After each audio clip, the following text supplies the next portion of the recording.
Hello guys. आज हम लोग एसएससी सीजीएल 2024 इंग्लिश का 10 सितंबर 2024 का शिफ्ट 1 का टेस्ट का सॉल्यूशन देखेंगे। तो पहला क्वेश्चन हमारा है, देखिए पहला क्वेश्चन हमारा क्या है। Select the most appropriate meaning of the given idiom. Idiom and phrase का क्वेश्चन है। पहला क्वेश्चन है on the ball. On the ball क्या होता है? ऑन द बॉल मतलब होता है अलर्ट एंड एक्टिव। कोई चीज आप जैसे बॉल आ रहा है तो आप अलर्ट होके उसको देख रहे हैं, इससे समझिए आप अलर्ट अलर्ट होके उसको देख रहे हैं और आप उसको कैच करने के लिए एक्टिव भी हैं। ठीक है, तो ऑन द बॉल। ठीक है, तो इससे हम अपना चारों ऑप्शन देखते हैं, समझ में आना चाहिए। अनअवेयर ऑफ एनी चेंजेस और developments and lazy to react to them. नहीं, अनअवेयर नहीं होंगे, हम एक्टिव हैं और हम अलर्ट भी हैं। अनअवेयर यहाँ पर नहीं होगा। अनअवेयर ऑफ एनी चेंजेस और developments but slow to react to it. नहीं, बॉल आ रहा है तो हम एक्टिव हैं तो इसलिए हम स्लो रिएक्ट नहीं करेंगे। ठीक है, हमारा रिएक्शन क्विक होगा। तो थर्ड ऑप्शन पे चलते हैं, अवेयर ऑफ एनी चेंजेस और developments and quick to react to them. ठीक है, तो ये ऑप्शन हमारा सही है, unaware of any changes. ठीक है, and developments and quick to react to them. Ball तो ये हमारा आइडियम एंड फ्रेज है, तो डायरेक्ट मीनिंग तो ऐसा इसका कुछ निकलेगा नहीं, तो इनडायरेक्ट मीनिंग से समझने के लिए एक बॉल को हम रेफरेंस में रख के कि एक बॉल है और वो आ रहा है और उसको हमें कैच करना है, तो हम एक्टिव रहेंगे, अटेंटिव रहेंगे, तभी हो पाएगा। तो अवेयर ऑफ एनी चेंजेस और developments and quick to react to them. ठीक है, तो ये हमारा ऑप्शन थर्ड ऑप्शन सही होगा। फोर्थ ऑप्शन भी देख लेते हैं, अवेयर ऑफ एनी चेंजेस और डेवलपमेंट्स बट डूइंग नथिंग। नहीं, ये नहीं होगा, हम रिएक्ट कर रहे हैं, क्विक रिएक्ट है हमारा। अवेयर ऑफ एनी चेंजेस, तो इसका मतलब क्या होता है? ऑन द बॉल का मतलब होता है अलर्ट एंड एक्टिव। ठीक है, प्रिपेयर्ड और फोकस्ड। ठीक, तो ये हमारा थर्ड ऑप्शन करेक्ट होगा। आगे चलते हैं। अगला सेकंड क्वेश्चन हमारा क्या है? एंटो है। तो एंटोनिम्स हमें बताना है। टिमिड क्या होता है? टिमिड होता है डरपोक। ठीक है, डरपोक। तो चारों ऑप्शन हम लोग देख लेते हैं, मीक, एंग्शियस, डेयरिंग, स्पूकी। अब चारों का पहले देख लेते हैं। मीक मीन्स क्या होता है? जेंटल। मीक मीन्स क्या होता है? जेंटल। एंग्शियस आपको पता है, चिंतित। डेयरिंग साहसी। स्पूकी क्या होता है? स्पूकी होता है डरावना, घोस्टली। घोस्टली, ठीक है, कोई चीज डरावनी है। तो मीक होता है नम्र। मीक क्या होता है? नम्र, जेंटल। एंशियस चिंतित, डेयरिंग साहसी। स्पूकी क्या होता है? डरावना। तो टिमिड, टिमिड मीन्स क्या होता है? डरपोक। तो डरपोक है तो एंटो बताना है, तो इसका आंसर हो जाएगा डेयरिंग। आगे चलते हैं। Most appropriate option, third question हमारा, most appropriate option to substitute the underline segment in the given sentence. ठीक है, तो अंडरलाइन जो सेगमेंट है उसका सब्स्टिट्यूट बताना है, मोस्ट एप्रोप्रिएट सब्स्टिट्यूट बताना है। ओके, तो पहले हम लोग सेंटेंस पढ़ते हैं। I have been living in Hyderabad since I am born. ठीक है, तो सब देखते हैं, चार ऑप्शन देखते हैं। सिंस है यहाँ पर, तो since I have born, since I have born, since I will be born, no, future tense में तो बिल्कुल नहीं जाएगा। Since I born, yes. देखते हैं आगे, सिंस आई वॉज बोर्न। ठीक है, तो यहाँ पे दिया है सिंस। सिंस का मतलब क्या होता है? सिंस जहां भी आता है वो इंडिकेट करता है अ पॉइंट इन टाइम। ठीक है, a point in time from the past until now. ठीक है, पास्ट से लेके अभी तक का पॉइंट को वो समय को इंडिकेट करता है। सिंस जहां भी आता है वो क्या करता है? Indicates a point in time from the past until now. तो यहाँ पे पास्ट पास्ट की बात हो रही है। ठीक है, तो पास्ट से लेके अभी तक का टाइम फ्रेम को सिंस जहां भी आता है इंडिकेट करता है। तो यहाँ पे हम वॉज, ठीक है, वॉज का यूज करेंगे। तो वॉज किस में आया है? तो सिंस आई हैव, नहीं, नहीं होगा। विल तो बिल्कुल नहीं होगा। बॉर्न नहीं होगा। Since, since I was born, जब से मैं पैदा हुआ हूं तब से लेके अभी तक हैदराबाद में रह रहा हूं। तो ये हमारा करेक्ट ऑप्शन होगा। आगे चलते हैं। सिंस किसके लिए होता है? टाइम के लिए।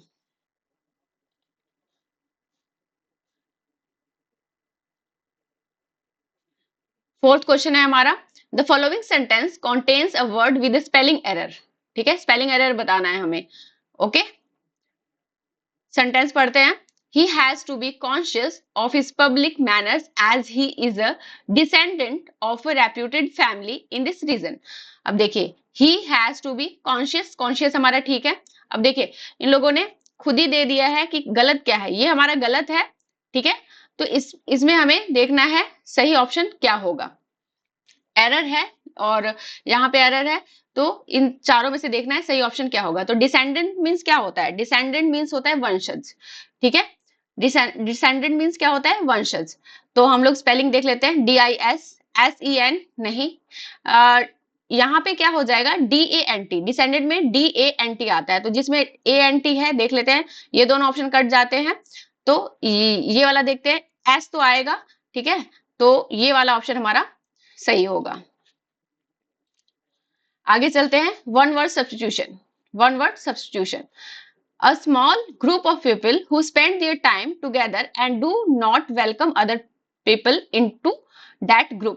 मतलब a small of group of people है who spend their time, वो अपना समय एक साथ गुजारते हैं लेकिन उस ग्रुप में किसी और को वेलकम नहीं करते हैं। तो वो कौन सा ग्रुप होता है, वन वर्ड सब्स्टिट्यूशन में बताया, squad, click, employees, lobby. Employees नहीं होगा, लॉबी नहीं होगा, क्लिक क्या होता है, क्लिक होता है a small group of people who spend their time together, ठीक है, and do not welcome other people into that group, ठीक है। तो ये हमारा ऑप्शन सही है, क्लिक। और स्क्वाड क्या होता है, स्क्वाड भी एक ग्रुप होता है, small group of people having a particular, उनका एक पर्टिकुलर टास्क होता है जो उन्हें कंप्लीट करना होता है। तो स्क्वाड, स्क्वाड नहीं है, क्लिक, एम्प्लॉयज भी नहीं है, लॉबी। लॉबी क्या होता है, लॉबी का दो मीनिंग होता है, एक होता है लॉबी जहां पे हम वेट करते हैं, वेटिंग एरिया, एक होता है to try to influence, to try to influence. Lobby को अगर वर्ब के रूप में हम यूज करेंगे तो इसका मतलब क्या होता है, टू ट्राई टू इन्फ्लुएंस। तो ये तो बिल्कुल नहीं है, ये भी नहीं है। स्क्वाड भी एक स्मॉल ग्रुप ऑफ पीपल होता है, बट वो ग्रुप क्या होता है, उसका एक पर्टिकुलर टास्क होता है जो उसे कंप्लीट करना होता है। और एक क्लिक होता है, इस क्लिक का ही मतलब होता है small group of people who spend their time together and do not welcome other people into that group. तो ये हम याद रखेंगे, ओके। स्क्वाड और क्लिक में डिफरेंस, स्क्वाड एक ग्रुप, स्मॉल ग्रुप होता है, उसका एक पर्टिकुलर टास्क होता है जो उसे कंप्लीट करना होता है। क्लिक क्या होता है, ये भी एक स्मॉल ग्रुप होता है जो एक साथ टाइम स्पेंड करते हैं एंटरटेनमेंट के लिए, लेकिन उस ग्रुप में किसी को एंटर नहीं करने देते हैं, ठीक है। तो ये हमारा क्लिक आंसर हो जाएगा। अब आगे बढ़ते हैं, साइनो बताना है हमें। The Morbi bridge mishap has left Gujarat in a deplorable state. Deplorable क्या होता है, निंदनीय अवस्था में छोड़ दिया गुजरात को, ठीक है। द मोरबी ब्रिज मिसहैप जो हुआ, उसने गुजरात को निंदनीय अवस्था में छोड़ दिया, मतलब गुजरात की बहुत ज्यादा निंदा हुई। तो डिप्लोरेबल क्या होता है, डिजर्विंग स्ट्रॉन्ग कंडमनेशन और हेट, डिजर्विंग स्ट्रॉन्ग कंडमनेशन और हेट। अब हमें इसका साइनो बताना है। जुबिलेशन क्या होता है, जुबिलेशन होता है ग्रेट हैप्पीनेस, ठीक है, ग्रेट हैप्पीनेस, उल्लास। डेस्पिकेबल क्या होता है, डेस्पिकेबल मीन्स होता है हेट्रेड, ठीक है, डिजर्विंग हेट्रेड एंड कंटेम्प्ट। तो इसी से हमारा पता चल जाता है कि डिप्लोरेबल का आंसर क्या होगा, डेस्पिकेबल। लेकिन आगे भी हम लोग देख लेते हैं, कंप्लेनिंग नहीं, कंप्लेनिंग नहीं होगा। रिजॉइसिंग, रिजॉइसिंग मीन्स भी आनंद उठाना किसी चीज का, ठीक है, तो ये नहीं होगा। तो डेस्पिकेबल हमारा करेक्ट साइनो होगा। तो आंसर, आगे बढ़ते हैं, इसका भी साइनो बताना है, मोस्ट एप्रोप्रिएट सिनोनिम, ठीक है। He was trembling with fear, trembling क्या होता है, कांपना, ट्रेम्बलिंग क्या होता है, कांपना, वो डर से कांप रहा था, ठीक है। तो trembling, shivering, weeping, running, Intrepid, चारों ऑप्शन देख लेंगे।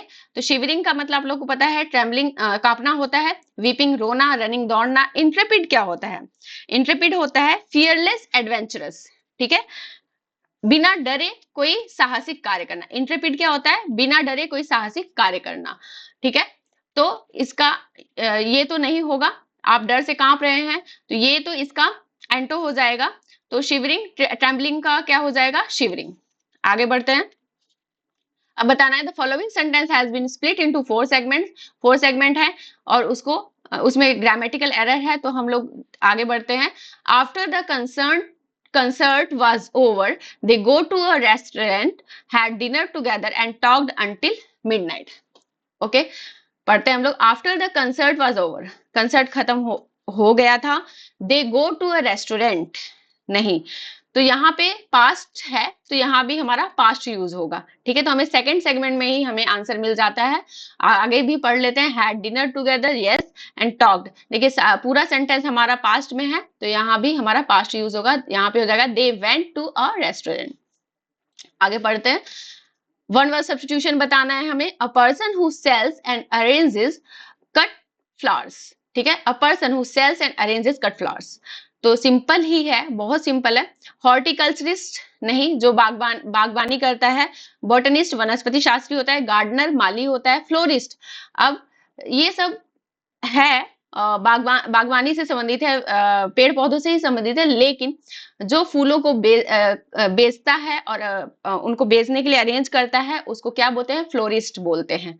ठीक है, हॉर्टिकल्चरिस्ट क्या होता है? आप लोग बताइए, हॉर्टिकल्चरिस्ट क्या होता है? हॉर्टिकल्चरिस्ट जो उद्यान विशेषज्ञ होता है, प्लांट एक्सपर्ट होता है। बॉटनिस्ट क्या होता है? Plant scientist. ठीक है, गार्डनर क्या होता है? माली होता है। ओके, आगे बढ़ते हैं। The following sentence has been split into four segment. Four segment, error बताना है हमें, grammatical error. Renewable energy sources like solar and wind power will replace traditional fossil fuels and help reduce carbon emissions. अब renewable energy ये ठीक है, हमारा sources है। कौन कौन से सोर्सेज है रिन्यूएबल एनर्जी के? सोलर एंड विंड पावर है। विल के साथ क्या आता है? फर्स्ट फॉर्म आता है वर्ब का, तो यहाँ पे क्या हमें आंसर मिल जाता है हमारा। तो विल के साथ फर्स्ट फॉर्म आता है तो रिप्लेस नहीं होगा, तो हमारा ये थर्ड ऑप्शन गलत है। तो विल के साथ क्या आता है? फर्स्ट वर्ब का फर्स्ट फॉर्म, ये हमारा आंसर है। आगे बढ़ते हैं, ये हमारा जंबल्ड ऑर्डर का है, तो इसको पढ़ते हैं हम लोग अच्छे से। पढ़िए, फर्स्ट हमारा क्या है? More children go to school than any time in the past, but more children today are out of school than any time in the past. B option, B क्या है हमारा? But it is not enough to blame the high birth rate for this state of affairs. ठीक है, indeed it can be reasonably argued that continued mass literacy is not the result but the cause of the high birth rate. There, D में क्या है? There are more literate people in India today than ever before but there are also more illiterates than ever before. अब देखिए, हमें हमारा noun खोजना होगा, हमारा सब्जेक्ट खोजना होगा। नाउन हमारा फर्स्ट ऑप्शन क्या हो सकता है? आप लोग ध्यान से पढ़िए। तो देखिए, जो डी ऑप्शन है हमारा, डी ऑप्शन हमारा ये इंट्रोड्यूस कर रहा है सिचुएशन को with the comparison about literacy in India. ठीक है, तो there are more literate people in India today than ever before but there are also more illiterates than ever before. ठीक है, तो ये अपने ये सेंटेंस जो है इंट्रोड्यूस कर रहा है किसको? लिटरेसी को। इंडिया में जो लिटरेसी है उसको इंट्रोड्यूस, तो ये हमारा पहला ऑप्शन होगा। ठीक है, उसके बाद अब देखते हैं डी किस में पहले है। इसमें ए है, नहीं होगा, सी है, बी है, डी है। तो सबसे पहले जिसमें कोई किसी चीज का इंट्रोडक्शन दिया गया हो तो वो हमारा पहला ऑप्शन होता है। तो यहाँ पे लिटरेसी के बारे में दिया गया है कि there are more literate people in India today than ever before but there are also more illiterates than ever before. उसके बाद क्या आएगा? यहाँ पे देखिए थर्ड ऑप्शन में हमारा डी ऑप्शन, तो ये हमारा करेक्ट होगा। तो ठीक है, डी के बाद क्या आएगा हमारा? यहाँ से हमें पता चल जाएगा डी के बाद more children go to school than at any time in the past. ठीक है, यहाँ भी बच्चों के स्कूल जाने की बात हो रही है, but more children today are out of school than any time in the past. उसके बाद क्या आता है? B, but it is not enough to blame the high birth rate for this state. मतलब ऐसी जो सिचुएशन क्रिएट हुई है कि बहुत सारे बच्चे स्कूल आउट ऑफ स्कूल हैं, तो ये हाई बर्थ रेट की वजह से नहीं है। इंडीड, वास्तव में क्यों है? It can be reasonably argued, अगर हम रीजन लगाएं तो क्या तर्क दे सकते हैं? That continued mass literacy, illiteracy, ठीक है, लगातार जो बड़ी संख्या में इलिटरेसी है is not the result but the cause of the high birth rate. जो मास इलिटरेसी है वो cause of the high birth rate है। ओके, तो ये कंक्लूजन है, तो सी हमारा लास्ट में होगा। ठीक है, आगे बढ़ते हैं। तो कंक्लूजन वाला जो सेंटेंस रहता है वो लास्ट में रहता है, जिसमें हम इंट्रोडक्शन देते हैं। तो कोई भी सेंटेंस की शुरुआत हम इंट्रोडक्शन से ही करते हैं, तो सबसे पहले हमें इंट्रोडक्शन वाला सेंटेंस ढूंढना होगा, उसके बाद कंक्लूजन किस सेंटेंस में निकाल रहा है वो ढूंढना होगा। तो इससे हम जो है पैराजंबल का जो क्वेश्चन आता है उसको हम आसानी से कर सकते हैं। तो ये हमारा थर्ड ऑप्शन सही होगा। Select the most appropriate synonym of the bold word in the following sentence.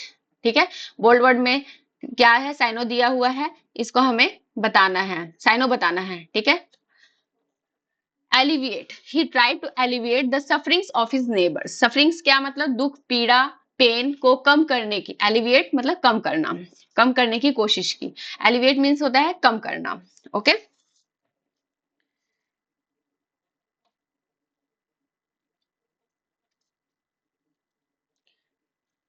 तो हम लोग ऑप्शन देखते हैं, स्वेल, एड, इंटेंसिफाई, रिलीव। ठीक है, तो कम करना, स्वेल मतलब सूज जाना होता है, ऐड करना नहीं, इंटेंसिफाई मीन्स भी ऐड करना होता है, बढ़ाना होता है, रिलीव, रिलीव मतलब किसी को छुटकारा देना या कम करना। ठीक है, तो हमारा क्या आंसर सही होगा, ये रिलीव। ठीक है, रिलीव। देखिए रिलीव का क्या मतलब, रिलीव क्या दिया हुआ है, रिलीव होता है राहत देना। ठीक है, ये भी एलिवेट मीन्स कम करना, स्वेल सूजना, ऐड जोड़ना, इंटेंसिफाई मतलब बढ़ाना या तीव्र करना। अब आते हैं एंटोनिम पर। ठीक है, हमारा एंटोनिम 13 नंबर क्वेश्चन एंटोनिम है, she was elated about her promotion but her colleagues felt quite disheartened. मान लीजिए कि आप लोगों को इलेटेड का मतलब नहीं पता है, बट सेंटेंस पढ़ के आप लोग समझ सकते हैं कि इलेटेड का मतलब क्या होगा। She was elated about her, कोई प्रमोशन के लिए क्या होगा, उत्साहित होगा, but her colleague felt quite, लेकिन उनके जो कलीग है वो डिसहार्टेंड है, मतलब दुखी है। ठीक है, तो इलेटेड मतलब होता है क्या, उत्साहित होना। एंटो बताना है हमें, चीयरफुल, प्राउड, ये सब तो क्या हो जाएगा, एक ये पॉजिटिव मीनिंग दे रहा है, तो ये सब भी, ये भी पॉजिटिव है, ये भी पॉजिटिव है, तो हमें एक नेगेटिव सेंटेंस का नेगेटिव सेंटेंस वाला वर्ड, नेगेटिव वर्ड खोजना है। ठीक है, तो डिस्करेज, ये उत्साहित है, इसका मतलब डिस्करेज। डिलाइटेड ये भी पॉजिटिव वर्ड है, तो ये नहीं होगा, तो हमारा ऑप्शन हो जाएगा डिस्करेज। इलेटेड होता है उत्साहित, और डिस्करेज मतलब हतोत्साहित। ठीक है, चीयरफुल खुश, प्राउड मतलब गर्व होना, डिलाइटेड मतलब खुश होना। तो हमारा ये आंसर सही होगा। आगे बढ़ते हैं इक्विवोकल। अब आता है इक्विवोकल, ये इसका सिमिलर बताना है। ठीक है, इक्विवोकल, इक्विवोकल क्या होता है, जो अनक्लियर है। ठीक है, अनक्लियर है, डाउटफुल है। ठीक है, एम्बिगुअस, इक्विवोकल का सिनोनिम्स क्या होगा, एम्बिगुअस। ठीक है, तो इक्विवोकल का एंटो अगर यहाँ पे पूछा होता तो यहाँ पे क्लियर हो जाता। ठीक है, अगर एंटो पूछा होता तो क्लियर, क्योंकि इक्विवोकल क्या होता है, अनक्लियर। एम्बिगुअस, एम्बिगुअस मतलब डाउटफुल। ठीक है, हम डाउटफुल है इक्विवोकल, तो इक्विवोकल का मतलब क्या होता है, एम्बिगुअस। ठीक है, अगर एंटो पूछता तो क्लियर हो जाता। रिप्रेजेंटेटिव पता है, बैलेंस्ड आप लोगों को पता है, तो इक्विवोकल का सिमिलर क्या हो जाता है, एम्बिगुअस। इक्विवोकल मीन्स क्या होता है, डाउटफुल, एम्बिगुअस, अनक्लियर, ये साइनो है सब इसके। ओके, आगे बढ़ते हैं। एक्टिव वॉइस, इनएक्टिव वॉइस में चेंज करना है, ये हमारे पास पैसिव वॉइस में दिया हुआ है, हमें एक्टिव वॉइस में चेंज करना है। The contract was grabbed by the biggest telecom company in India. ठीक है, तो हमारा सब्जेक्ट क्या है, बिगेस्ट टेलीकॉम कंपनी इन इंडिया। ठीक, हमारा सब्जेक्ट क्या है, the biggest telecom company in India, तो हम खोजते हैं, सब जगह है। ठीक है, ओके, चारों ऑप्शन में हमारे पास है इन इंडिया। अब हम उसके बाद सब्जेक्ट के पास क्या आएगा, वर्ब आएगा, वॉज ग्रैब्ड, तो वॉज ग्रैब्ड है तो ग्रैब्ड हो जाएगा, ग्रैब्स नहीं होगा, विल नहीं होगा, हैज नहीं होगा, तो ये हमारा फर्स्ट ऑप्शन सही है। उसके बाद हमारा ऑब्जेक्ट हो जाएगा द कॉन्ट्रैक्ट। अब आते हैं फिल इन द ब्लैंक्स पे। I am dash about whether to accept the job offer और continue freelancing, both options have their advantages. ठीक है, तो मैं क्या हूं, आई एम। अब देखिए क्या पूछा गया है, select the most appropriate idiom to fill in the blank. ठीक है, अप्रोप्रिएट आइडियम बताना है। अब हमारे पास चार ऑप्शन है, चारों आइडियम है, हमें फिल इन द ब्लैंक्स में फिल करना है। तो सबसे पहले तो हमें चारों का मतलब पता होना चाहिए। ठीक है, चारों का नहीं पता है तो किन्हीं दो का पता होना चाहिए। तो आई एम कंफ्यूज, यहाँ पे मतलब लग रहा है कि दो चीजों में वो कंफ्यूज है, उसके पास दो चीजें हैं, नया जॉब का ऑफर है और फ्रीलांसिंग जो वो कर रही थी उसका ऑप्शन है, तो वो कंफ्यूज है कि whether to accept the job offer और कंटिन्यू फ्रीलांसिंग। ठीक है, तो वो कंफ्यूज है। Both options have their advantages. ठीक है, दोनों ऑप्शन के अपने अपने एडवांटेज है। अब कंफ्यूजन किस आइडिया में फ्रेज से लग रहा है? On the fence, cutting corners, on the fence, cutting corners, left out in the in cold, up in arms. अब देखिए, ऑन द फेंस का मतलब क्या होता है कि हम दीवार पे बैठे हुए, मतलब इसे हम समझते हैं हम दीवार पे बैठे हैं और हमें नहीं पता है कि हम इस साइड, इधर भी हमारा इधर कुआं है तो इधर खाई, तो हम कंफ्यूजन में हैं कि किधर जाएं। ठीक है, तो इससे हम समझ सकते हैं कि हम दीवार पे हैं, न इधर समझ नहीं पा रहे हैं इधर जाएं कि इधर जाएं। ठीक है, तो ऑन द फेंस कंफ्यूजन की सिचुएशन में है, तो इस ये वाला ऑप्शन हमारा सही होगा। लेकिन हम आगे के ऑप्शन भी देख लेते हैं। कटिंग कॉर्नर्स, कटिंग कॉर्नर्स क्या होता है? टू डू समथिंग क्विकली और चीपली, मतलब जल्दबाजी में कोई काम करना, कटिंग कॉर्नर्स। ठीक है, टू डू समथिंग क्विकली और चीपली। और कटिंग कॉर्नर्स आप करते हैं मतलब जल्दबाजी में कोई काम करते हैं और जो सस्ते तरीके से किया गया है, तो it can result lower quality और मिस्टेक्स। मतलब कटिंग कॉर्नर्स, इससे क्या होता है कि आपका जो काम है जो आपने किया है जल्दबाजी में, इससे उसके काम की क्वालिटी भी लोअर होती है और मिस्टेक की संभावना भी रहती है। तो कटिंग कॉर्नर्स का मतलब क्या था? टू डू समथिंग क्विकली और cheaply. Left out in cold, किसी को ठंडी में बाहर छोड़ देना। लेफ्ट आउट इन कोल्ड, ठंडी में बाहर छोड़ देना मतलब नजरअंदाज कर देना, चाहे वो कोई पर्सन हो, चाहे कोई वो ऑब्जेक्ट हो। तो बीइंग इग्नोर्ड और एक्सक्लूडेड। ठीक है, बीइंग इग्नोर्ड और excluded. Left out in cold का मतलब बीइंग इग्नोर्ड और एक्सक्लूडेड। अब आते हैं up in arms. Up in arms का मतलब, अब अप इन आर्म्स का मतलब क्या हो जाता है? एंग्री। ठीक है, अप इन आर्म्स का मतलब क्या होता है? एंग्री। कभी कभी हमें आइडियम फ्रेज रटना पड़ता है और कभी कभी हमें समझना पड़ता है कि मतलब उसको समझ के उसका मीनिंग समझ में आ जाता है। ठीक है, तो ऑन द फेंस क्या हो जाएगा? कंफ्यूजन की सिचुएशन में है, तो ये हमारा ऑप्शन करेक्ट होगा। अप इन आर्म्स का क्या मतलब है? एंग्री, अपोजिंग समथिंग, किसी चीज का हम अपोज कर रहे हैं। ठीक है, विरोध कर रहे हैं। अब इन आर्म्स को अगर हमें सेंटेंस में यूज करना है तो कैसे यूज करेंगे? The community is up in arms over the new develop, जो न्यू डेवलपमेंट प्लान आया है तो कम्युनिटी क्या कर रही है? उसको अपोज कर रही है। ठीक है, उसके ऊपर गुस्सा है, मतलब उस प्लान के लिए को लेके गुस्सा है या उसको अपोज कर रही है। Up in arms. ठीक है, लेफ्ट आउट इन कोल्ड का मतलब आप लोगों को बीइंग इग्नोर्ड और एक्सक्लूडेड। और कटिंग कॉर्नर्स मतलब डूइंग समथिंग क्विकली और चीपली। ऑन द फेंस मतलब क्या हो जाता है? कंफ्यूजन या undecided. I am undecided about whether to accept the job offer or continue freelancing. Both options have their advantages. तो यहाँ पे हम यूज कर देंगे I am on the fence.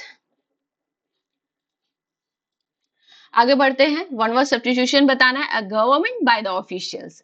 ठीक है, ऑफिशियल्स के द्वारा जो सरकार होती है उसको क्या बोलते हैं? ये आप लोगों को पता है, इसको बोलते हैं ब्यूरोक्रेसी। ठीक है, ब्यूरोक्रेसी क्या होता है? Government by the officials. अब बाकी के भी हम लोग देख लेते हैं। ऑटोक्रेसी क्या होता है? एक तंत्र। ठीक है, government by one person with absolute power. Government by autocracy क्या होता है? Government by one person with absolute power. Monarchy क्या होता है? राजशाही होता है, इसमें राजा का शासन होता है। ठीक है, government by government by king, okay, या मोनार्क। प्लूटोक्रेसी क्या होता है? ये धन तंत्र होता है, इसमें क्या होता है? इसका अगर हम इंग्लिश में देखेंगे तो a society that is ruled और controlled by people of great wealth और इनकम, मतलब कि जो धनी लोग हैं उनके द्वारा सरकार को चलाया जा रहा है। प्लूटोक्रेसी क्या होता है? जो धनी लोग हैं उनके द्वारा सरकार को चलाया जा। मोनार्की क्या होता है? राजशाही होता है, इसमें राजा का शासन होता है। ब्यूरोक्रेसी में क्या होता है? गवर्नमेंट बाय ऑफिशियल्स, ऑफिशियल्स का गवर्नमेंट होता है। ऑटोक्रेसी में, ऑटोक्रेसी क्या होता है? एक तंत्र होता है, इसमें क्या होता है कि एक पर्सन का शासन होता है जिसके पास एब्सोल्यूट पावर होती है। ठीक है, आगे पढ़ते हैं। करेक्टली स्पेल्ड वर्ड हमें खोजना है, तो सबसे पहले हम सिंपल वर्ड में देखेंगे। सिंपल वर्ड जो हमारे पास है उनको देख लेंगे वो करेक्ट है कि नहीं है। कंसेंसस, अब कंसेंसस का स्पेलिंग क्या होता है? CONSENSUS, CUS नहीं होता है, SUS। कंसेंसस मींस क्या होता है? एग्रीमेंट। ठीक है, सहमति। ठीक है, जनरल एग्रीमेंट। ठीक है, अब कलीग, कलीग देख लेते हैं। COLLEA। सीओ कलीग, कलीग का स्पेलिंग क्या होता है? COLLEA। यहाँ पे AE दिया है, EA होता है, ये गलत है। ठीक है, तो यहाँ पे करेक्ट पूछा हुआ है, कौन सा करेक्ट है हमारा? तो कंसेंसस हमारा गलत है, कलीग हमारा गलत है। बिजारे, ठीक है, बिजारे क्या होता है? स्ट्रेंज। बिजारे मीन्स क्या होता है? स्ट्रेंज। तो BI, BIZARRE, बिजारे का स्पेलिंग क्या होता है? BIZARR, ये हमारा गलत है, BIZARRE, बिजारे, ठीक है। और ये वाला देख लेते हैं, एंट्रेप्रेन्योरशिप, एंट्रेप्रेन्योरशिप, तो ये हमारा गलत है, ये भी गलत है, ये भी गलत है, ठीक है। तो इससे हमें पता चलता है ये हमारा ऑप्शन करेक्ट है। तो बिजारे का स्पेलिंग क्या है? BIZARRE। एंटरप्रेन्योर का स्पेलिंग देख लेते हैं एक बार, ये करेक्ट है हमारा, ENTREPRENEURSHIP, एंटरप्रेन्योरशिप। कंसेंसस मीन्स क्या होता है? सहमति। एंटरप्रेन्योरशिप, कलीग, बिजारे, बिजारे मीन्स क्या होता है? स्ट्रेंज, ठीक है, विचित्र, BIZARRE, याद करते हुए आप लोग चलिएगा, ठीक है। एंटरप्रेन्योरशिप क्या होता है? The activity of setting up a business और बिजनेसेस, ठीक है, taking on financial risk in the hope of profit. अब कंसेंसस, कंसेंसस क्या होता है? सम्मति होता है, सहमति होता है, जनरल एग्रीमेंट। कलीग क्या है? पता ही है आप लोगों को, बिजारे, बिजारे का यहाँ पे स्पेलिंग गलत है, बिजारे का स्पेलिंग होता है BI, यहाँ पे देखिए दिया होगा, BIZARRE, ओके। करेक्ट स्पेलिंग बहुत, इनकरेक्ट और करेक्ट स्पेलिंग बहुत आता है, तो आप लोग थोड़ा सा पढ़ते हुए और लिखते हुए चलिए, ठीक है। आगे बढ़ते हैं। वन वर्ड सब्स्टिट्यूशन बताना है, a place where fruit trees are grown, ठीक है। A place where fruit tree मतलब फूलों से लदा मतलब फलों से लदे हुए पेड़ जहाँ पे उगते हैं। तो ऑर्चर्ड, गार्डन, गार्डन में तो सब तरीके के पेड़ पौधे होते हैं। क्वे, म्यूजियम आप लोगों को पता है, म्यूजियम क्या होता है? संग्रहालय। A place where objects of historical, museum क्या होता है?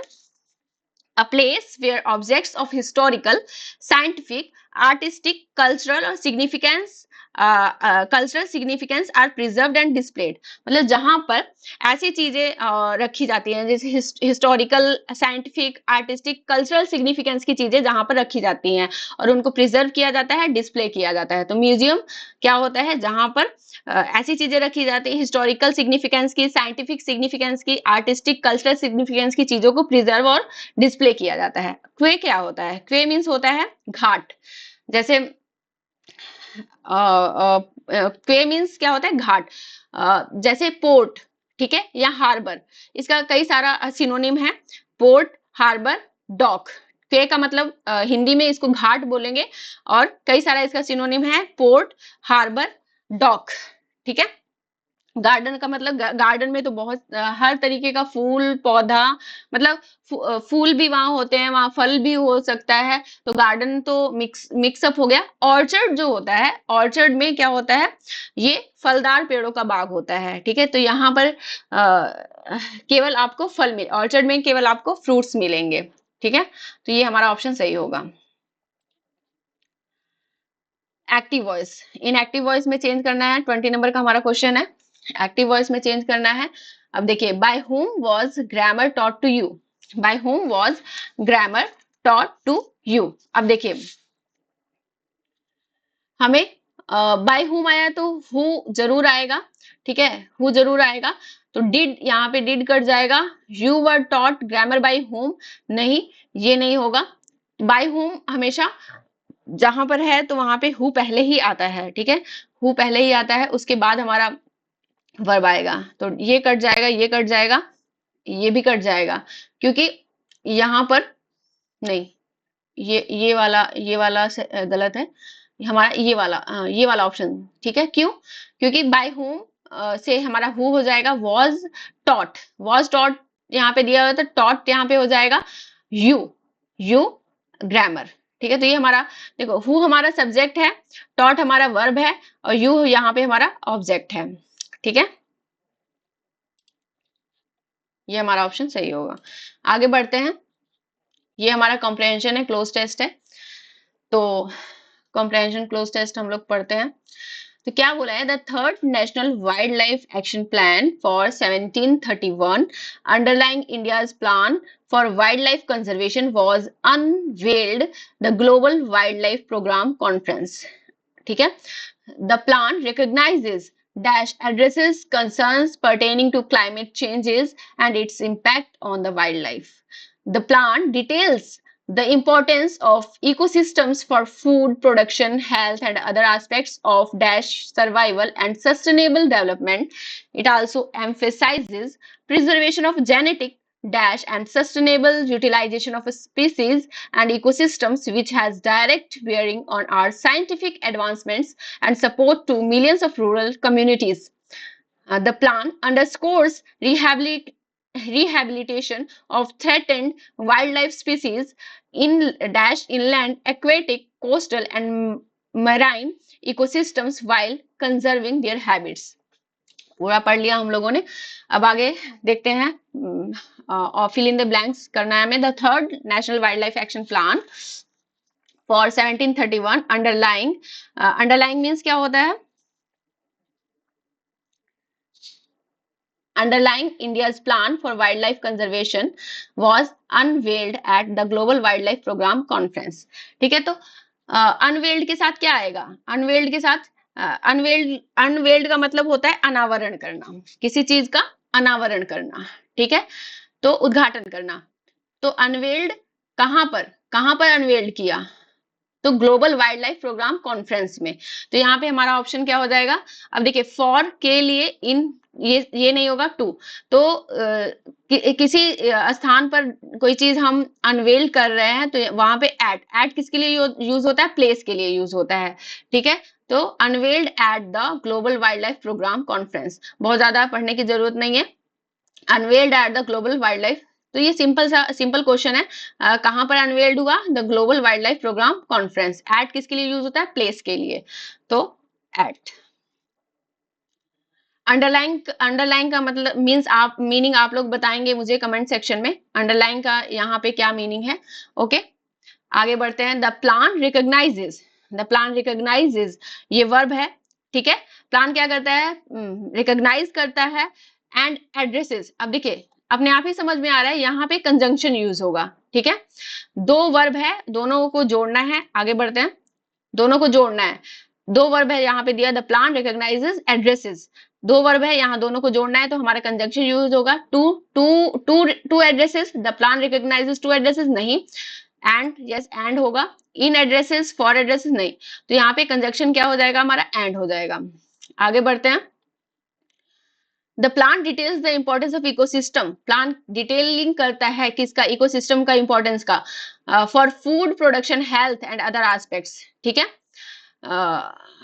Other aspects of human. यहाँ पे क्या?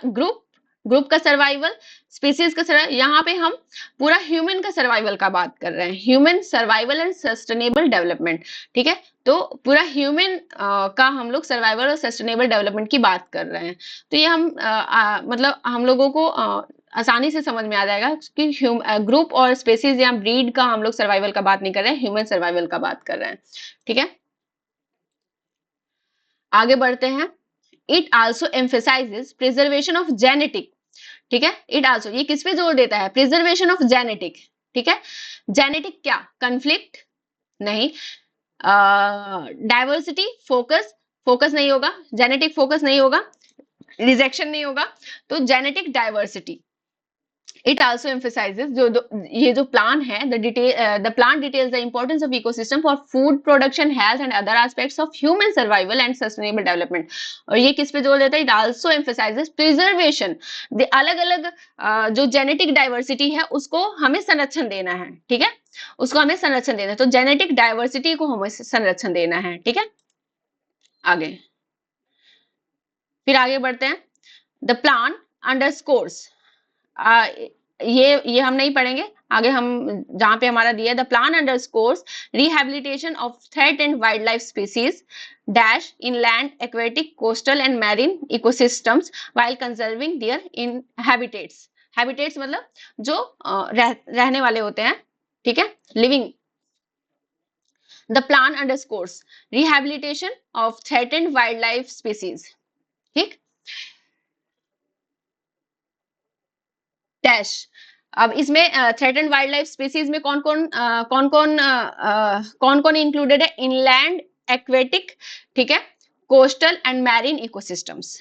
ठीक है, तो यहाँ पे इंक्लूजन की बात कर रहा है, यहाँ पे क्या कर रहा है, इंक्लूजन की बात कर रहा है। The plan underscores rehabilitation of threatened wild life, जो मतलब जो वाइल्ड लाइफ स्पीसीज हैं जो कि खतरे में हैं, उनको इंक्लूज, उनकी इंक्लूजन की बात यहाँ पे हो रही है। तो यहाँ पे इंक्लूजन गैदरिंग नहीं, इकट्ठा करना नहीं, काउंटिंग नहीं, मिक्सिंग भी नहीं, तो इंक्लूजन की बात कर रहा है तो इंक्लूडिंग होगा यहाँ पर। तो including inland, aquatic, coastal and marine ecosystems while conserving there habitats, जहां पे वो लोग रहते हैं तो उनको कंजर्वेशन करना है। ठीक है, इंक्लूडिंग, यहाँ पे ऑप्शन हमारा ए सही होगा, इंक्लूडिंग।